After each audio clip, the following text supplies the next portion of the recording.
Hello বন্ধুরা, আজ আমি ফলই মাছের ঝোল রান্না করে দেখাবো। মাছগুলোকে প্রথমে ধুয়ে রেখে দিয়েছিলাম, নুন হলুদ মাখিয়ে রাখলাম।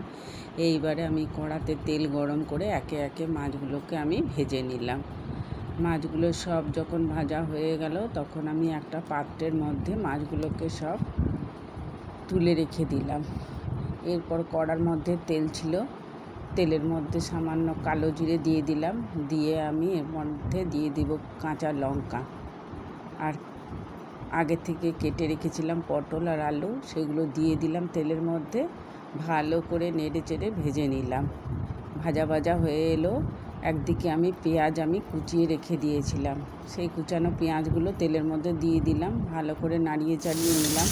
এরপরে আমি দিয়ে দিলাম নুন, দিয়ে দিলাম পরিমাণ মতো, দিয়ে দিলাম হলুদ, আর দিয়ে দেবো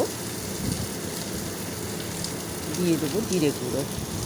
একটু আদা দিলে ভালো হয়, কিন্তু আমি আদা খেয়ে বেশিরভাগ তরকারিতে স্কিপ করে যাই শরীরের প্রবলেমের জন্য। ভালো করে ভেজে টেজে নিলাম।